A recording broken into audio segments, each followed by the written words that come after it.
So I'm Mike Owens, born in Waterville, Maine.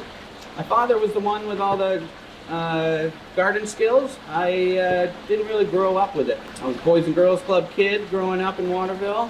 Moved back to Waterville after college about 12 years ago. When I did that, I started working at Barrow's Community Market, an all natural, all local market right in the downtown. This opened my eyes to the whole local ag movement. Really got to know a lot of great farmers, really learned how important it is to eat healthy. And in doing that, I learned to grow my own food. I started growing my own garden in my uncle's property where I lived, and I've done that ever since. About 5-6 years ago, I started working with kids at the junior high and started teaching them how to garden. Once that progressively moved on, I came over here to the Alfond.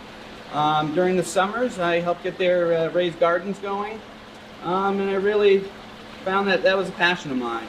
After a couple more years of doing the heritage tour during the fall and winter and spring, and the gardens during the summer, I switched over and this became my full-time job.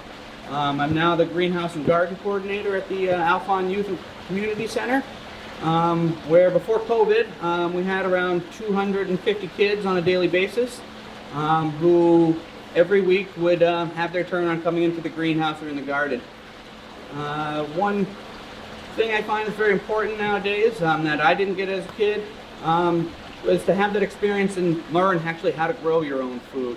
We live in Waterville. I don't believe there's one farm that's still in existence. The only farm that's still in town is Rainbow Valley Farm, and that may even be in Sydney on the West River Road. They don't grow or sell vegetables, they just have cows for dairy products. We have companies like Backyard Farms in Madison. We're lucky enough to have them, but we're also pretty spoiled to have Johnny Select Seeds and Fedco in our neighboring communities. They're huge seed companies that supply the whole country, and we have them right in our backyard. So if we have them so close, why don't we just take those seeds and plant them in our backyard? And that's what we're trying to teach the kids what to do here. They get the opportunity to grow in all sorts of different methods. We have aquaponics, hydroponics, and growing right in the soil. We grow everything from seed. Right from the seed, they then grow to seedlings that they then transplant outside, that they'll then care for throughout the year and then harvest. The kids this year will be starting a cut flower production. Hopefully we'll do cut flower sales either at roadside or out front in our entrance, and that'll help be a little revenue supplement for our garden program. So everything that we grow here goes right back to the kids. Whether it's heads of lettuce, that'll go into the cafeteria, and it'll be prepared with over 50,000 meals that are prepared every year in our cafeteria for our kids. Or it goes in bags home to the kids. But I must say a lot of it gets eaten before it even gets inside. If you've ever picked vegetables with kids, it gets eaten as it gets picked, especially if it's green beans, peas, cherry tomatoes, some carrots. They all get eaten right as they're picked. So we started, which was going to be a community garden last year. It's the Campbell's Agway Community Garden. And last year, since COVID started, there's 15 raised beds that are 5 feet wide by 20 feet long, so 100 square feet per bed. You can grow a lot of food in there. We were going to give those out to the community last year, but we thought with only 15 beds, that'd be 15 families that would benefit from it. So last year, our kids used that, and we grew all the food in there that then went into our cafeteria program. So we ended up growing a lot more produce than normal last year. So this year, we're actually going to rent those beds out to community members and possibly our members. We're still finalizing the final details on that, but you'll hear about that coming out shortly. I recover and rest. Typically, what we could do, we do grow some greens in here. This year, we didn't really grow much at all. We are a school-based program, so we cannot use any pesticides, not even any of the natural pesticides such as neem or garlic oil or soap. So we have to kill all of our pests and bugs the hard way. We let it get really cold in here. So if you have any aphids or any white flies, they'll die off. So we kind of let it chill out in here and die off this year.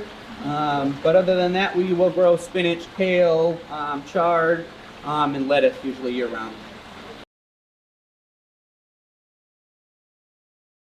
Yeah, definitely different kids have different connections. Usually the ones who have more behavior problems inside do better out here, more hands-on learning.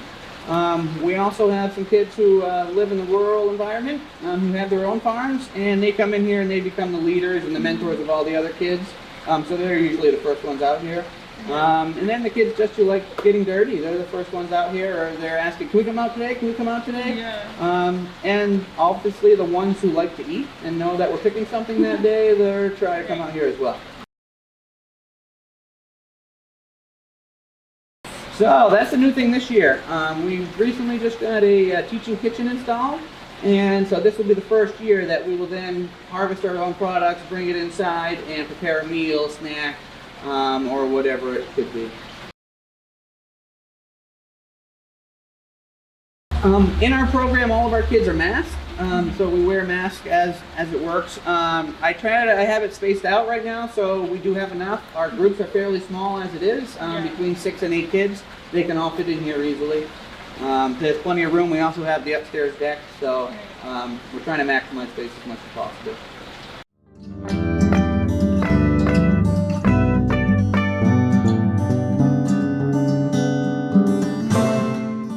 Up top we have 3 ceiling vents. On each vent there are those 2 black pistons. In the black pistons is beeswax. Now that beeswax is not only awesome for us to eat, but it helps regulate the greenhouse temperature. So once the sunlight or just the warm air heats those pistons up to above 72 degrees, they start to expand. The warmer they get, the more it opens. So on this nice sunny day, we have all 3 of our vents open because the sunlight has heated those pistons right up.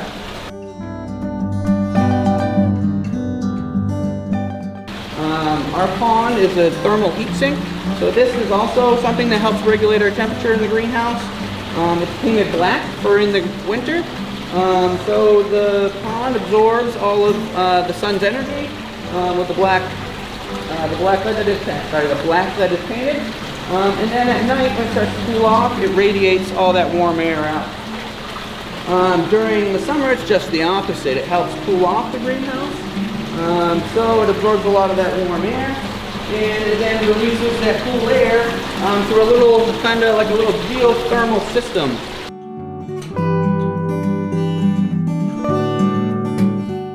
So this is a hydroponic system that imitates the tides.